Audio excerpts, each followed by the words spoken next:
This is a case that originates from the Lost Media Wiki forums. It appears that two different members of this forum have described an unidentified cartoon that involves the deaths of fictional animals. Both users have described the cartoon as being about some bear-like animals that were yellow and had green fur on their backs, and how these creatures were killed for their skin. The first account says that the animals get killed by a man in a trench coat, and the second account says that the animals are killed by a company. The first account also says that the cartoon was CGI animated, that it was seen in about 2007, and that it featured the sound of a kid singing about what happens in the cartoon in the background. The second account reaffirms that the cartoon involved music and says that the cartoon seemed to have been intended to be a PSA, presumably about ecological destruction. Assuming that the two different members are not the same person, I think that this alleged cartoon has the potential to be the subject of a major lost media search in the future. Truth be told, I generally don't like cartoons that have an uncomfortable dark tone to them, so there's a good chance that I wouldn't like this cartoon even if it was found. Still, I would very much like to know whether it actually exists, or is just another attention-seeking hoax in the same vein as Go for a Punch.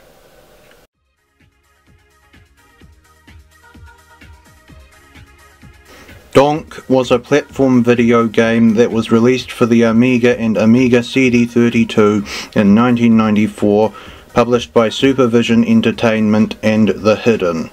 It was a technically impressive game because the two versions had very different soundtracks from each other, and it had a two-player mode.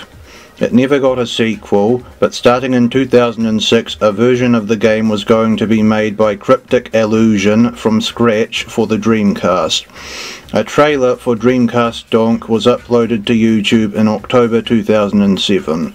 It showed what appeared to be a 3D cutscene that featured Donk escaping from an ambush of enemies that appeared in the Donk Amiga game, and the gameplay footage showed that the other player character, Judo Jugs, had been redesigned to have clothing that was less similar to Donk's. Most importantly, the trailer's description said that in fact the game was going to be released in December 2007. For uncertain reasons, this did not happen.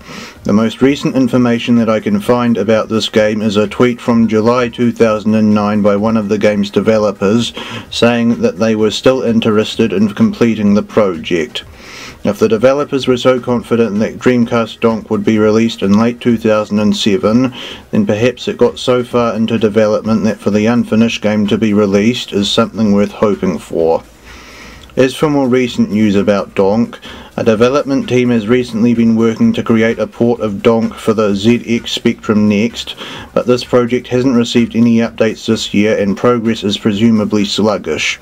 Perhaps this is a case of lost media in the making.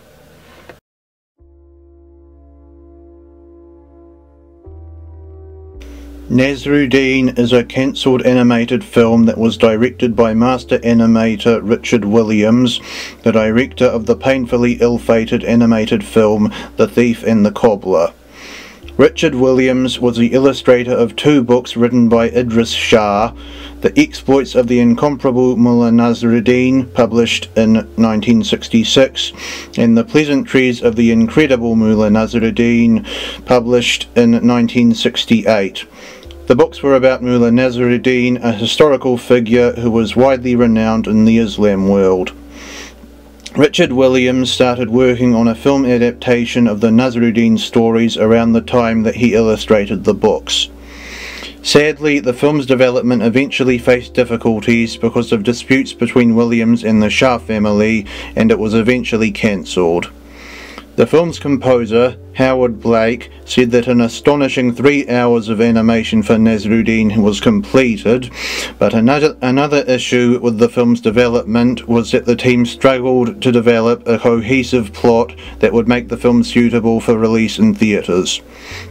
To date, all that has been released of the film was in a British documentary from 1970 titled One Pair of Eyes. This unfinished clip is an incomplete adaptation of the short story titled Nezrudin and the Wise Men, with the dialogue changed to make the story more suitable as a cartoon. From what I gather, What was completed of the film is no closer to being released now than it was when it was cancelled, literal decades ago.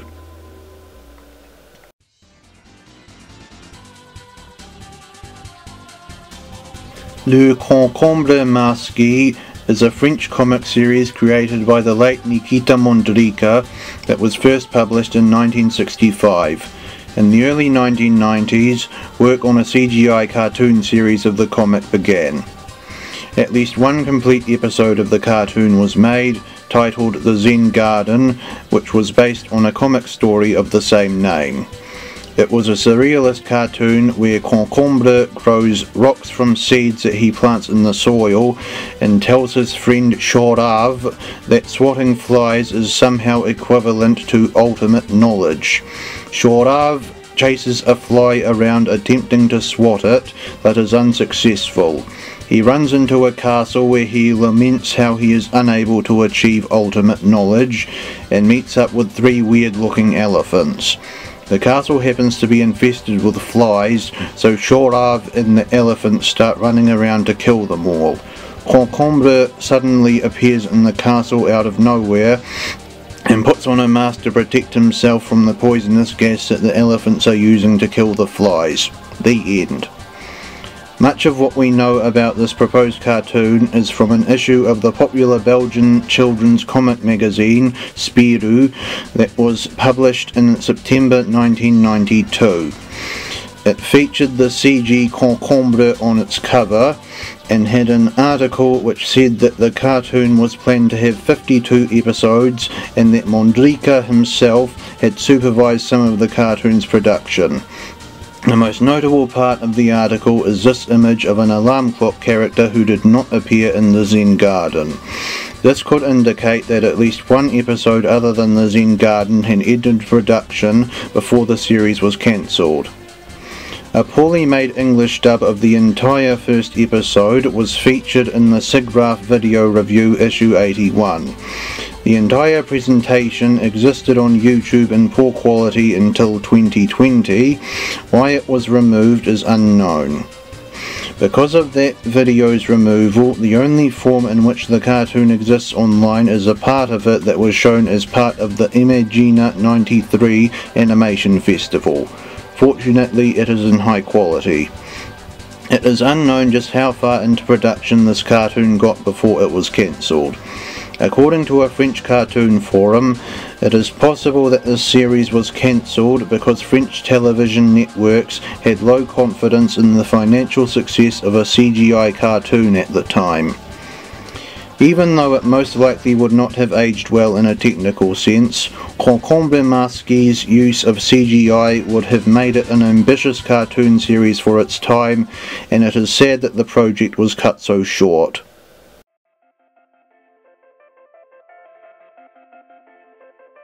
Plasmo was an Australian stop-motion short cartoon that was created by Anthony Lawrence and aired in 1997. Anthony Lawrence himself has uploaded the entire series to his YouTube channel. It was surprisingly eventful for a cartoon where each episode was under 6 minutes long, and it was supposed to have a second season, but sadly this never eventuated. Plasmo was actually first animated in 1981, but for a while, almost all of the Plasmo-related cartoons from before 1997 were very hard to come by. Specifically, there were 4 pieces of Plasmo media that came before the television series. Plasmo's first appearance was in the 1981 Plasmo and the Space Bullies, which was 8 minutes long, and Plasmo's second appearance was in the 1983 Plasmo and the Space Party, which was 12 minutes long. We have no definite images from either of these productions.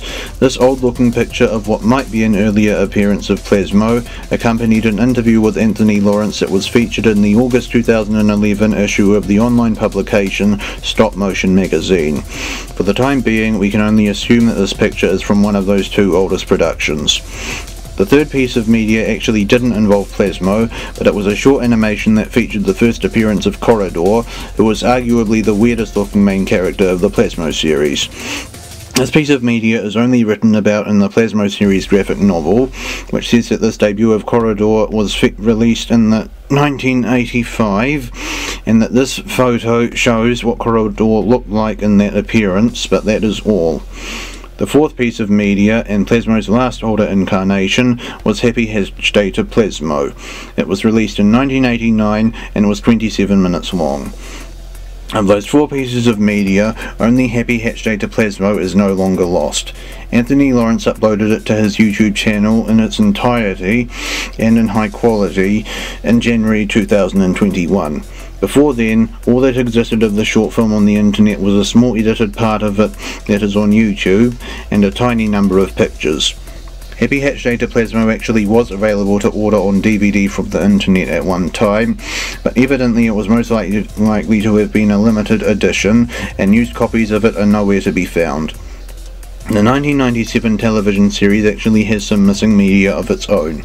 Specifically, it has two deleted scenes. Details about them are given in the Plasmo series graphic novel. The first scene was deleted from episode 5 and showed the characters Plasmo and Pasty tricking the character Professor Sashimi into thinking that monsters were interfering with a slideshow. This scene was cut for time. The second deleted scene was from episode 10 and showed Corridor briefly holding the character Brucho's hand over a hot stove. This scene was removed because the network considered it to be too cruel. The Plasmo television series did have a DVD release, and it is possible that these deleted scenes were included on the DVD as a special feature, but this has yet to be confirmed. In summary, the Plasmo series has 3 pieces of media from before the television series, and 2 pieces of media from within the television series that are not on the internet, and how one would be able to see them is currently unknown. One could say that Anthony Lawrence uploading Happy Hatch Day to Plasmo might be an indication that there is hope of the other arcane Plasmo media being uploaded one day, but at the same time that kind of thinking may be presumptuous. The series of Plasmo projects sadly did not last as long as it should have, and we will never know what would have happened if the second season of the television series had been created.